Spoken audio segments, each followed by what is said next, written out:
Welcome to the deep dive. Today, we're looking at something pretty old, actually, but using it as a roadmap for right now, for navigating what really feels like a time of radical opposites. Yeah, it does feel that way. And the core message we're pulling from our source today, it's an analysis of the book of Zephaniah, is actually super hopeful. It's better days are coming. And honestly, who doesn't need to hear that right now? Exactly. So our mission is pretty clear. We want to unpack how this ancient prophet, Zephaniah, gives guidance, how to keep hope, how to keep perspective when things feel chaotic, divided. Right. And specifically, we're going to pull out three practical things you can do today. Hmm. Wait, trust, and don't fear. Okay. And to kind of set the stage, the source material uses that amazing quote from Charles Dickens, right? A Tale of Two Cities. It was the best of times. It was the worst of times. Yes, And that just nails it, doesn't it, for right now? it really does. The source says, we're seeing these total opposites all at once, like real spiritual blessings, genuine revival maybe, young people searching. Mm-hmm. But then you turn on the news, and it's global conflict, local violence seems up, politics is gridlocked, there's still talk about viruses, it's whiplash. Constant whiplash, yeah. Yeah. You need an anchor in that kind of storm. So, okay, let's get into the text. Zephaniah, he's called a minor prophet. What did the source say that actually means? Because minor sounds less important. Yeah, good question. And the source clarified that, thankfully. Minor just means shorter, fewer words, Okay. less important. Zephaniah's message was short, but really sharp. He was speaking to Judah when things were a mess. Even though they had a king, Josiah, trying to reform things. Exactly. King Josiah had tried, Hmm. tearing down idols, restoring worship. But the people, and even some leaders, were kind of stuck in their ways. Idolatry was rampant. And the leadership itself, they weren't helping. No, the source said the prophets and priests back then were, and this is a direct quote, preaching foolishness. Yeah, basically telling people what they wanted to hear, appeasing them, not the hard truths they needed. And that leads to, consequences, right? Yeah. Judgment. Specifically, the source mentioned Babylon. That's right. Zephaniah warned them. Babylon, this powerful, pretty brutal nation, was coming, and God was going to use them as an instrument of judgment. Wow. So God can use even like ungodly nations for his plans. Seems so. It's a reminder of sovereignty, right? But Zephaniah also made it clear, judgment starts here, but eventually there's a day of reckoning for all nations. Nobody gets a pass forever. Okay, so this is where it gets really relevant for us, I think. The source talks about idolatry, but broadens that definition way beyond just, worshiping a golden calf or something. Yes. This was a key takeaway for me. Modern idolatry. It's putting anything above your commitment to what's right, to God. Like what were the examples? Really practical stuff, like Yeah. valuing your job so much you constantly skip church or community. Oh. Or worshiping your car, spending Sunday polishing it instead of engaging spiritually. Okay, I can see that. Even worshiping sports, the source mentioned the NFL specifically, where you absolutely refuse to miss a game no matter what else is happening. Huh. And it wasn't just big things, right? It was subtle stuff, too. Totally. Like checking your horoscope every day, Yeah. or getting your palm read, even saying knock on wood. Knock on wood, really? Yeah, because the impulse, the source argues, is looking for guidance or protection outside of faith. It shows where your trust is really placed. That's challenging. It is. And there's this great little story the source used about someone whose mom always burned a certain candle, like a tradition. Okay. But the practice itself actually went against Scripture. And when the source pointed it out, the person got really upset. Why? Because they valued mom's tradition, that habit, more than the actual guidance. So idolatry isn't just ancient history, it's about our loyalties now. What Yeah. gets first place, even if it's seemingly small or sentimental. Precisely. If it pulls you away from the foundation, it's a problem. But, like you said, Zephaniah doesn't just leave us with judgment. Chapter 3, verses 8 to 10, there's this amazing shift, a pivot to restoration. Okay, good. What's the promise? It's huge. God says he'll pour out indignation, yes, but then he'll restore his people to a pure language. A pure language. What does that mean? Like, everyone speaks Hebrew again. No, the source explained it's not about, actual spoken language. It's about restoring a purity of purpose, unity in worship, Oh, okay. getting rid of the infighting, the confusion, so the faithful can speak with one clear, compelling voice to the world.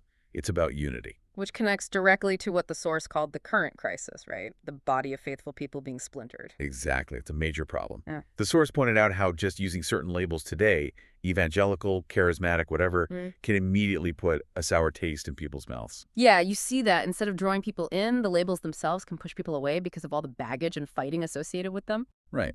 And the source connects this division to, well, the whole information environment we live in, calls it almost a diabolical plan. How so? The algorithm. Yeah. Basically. The argument is that these divisive algorithms, they're designed to stir up anger and resentment between groups, even within faith groups. Why would they do that? Because if you're angry, you're engaged, you click more, you comment more, you stay on the platform longer. So they profit from the division. That's the idea. The source put it bluntly. We're walking in confusion while they making billions. Keep us fighting each other over small things, distracted from the main thing. Wow.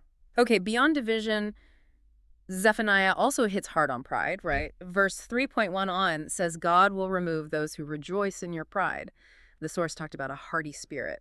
Yeah, hearty spirit meaning like arrogance, self-reliance, puffed up. Yeah. Feeling high and mighty because of your status or wealth or whatever. Yeah. Just lacking humility. Mm. And the source actually linked this to some modern cultural trends, citing things like Pride Month, Pride Week, Pride Day, as maybe symptoms of this broader spirit of self-exaltation. So the timeless message holds. God opposes the proud. Doesn't matter what you're proud of, but he gives grace to the humble. Humility. That's the key. It's the antidote.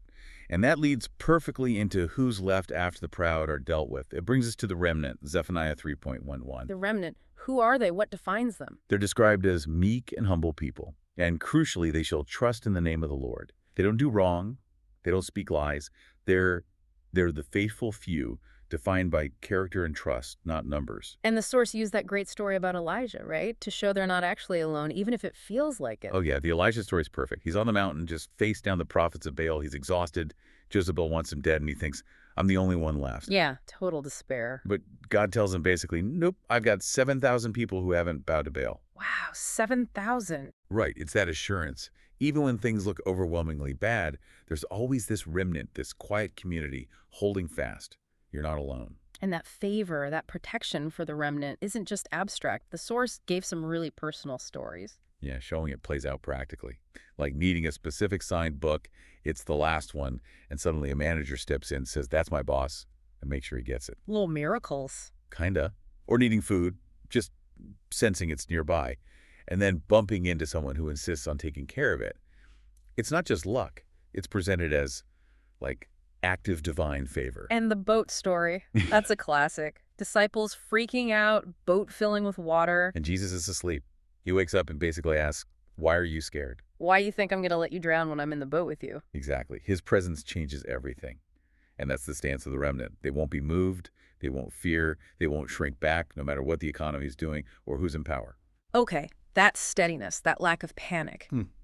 It leads right into the practical steps, the things we can do. Number one was wait on the Lord, Zephaniah 3.8. Yeah, and waiting is so countercultural now, isn't it? Yeah. We want everything instantly. The source used the contrast. Yeah. You can get a Big Mac in 2 minutes. Right. But if you want a really good steakhouse meal, you gotta wait. There's preparation involved. Appetizer, soup, main course. Takes time. Takes time. And the blessing, the really good stuff, is often on the other side of that waiting. When you're facing a closed door, maybe health results, a job, whatever the instruction is, wait, be patient, learn endurance, wait on me, I got you.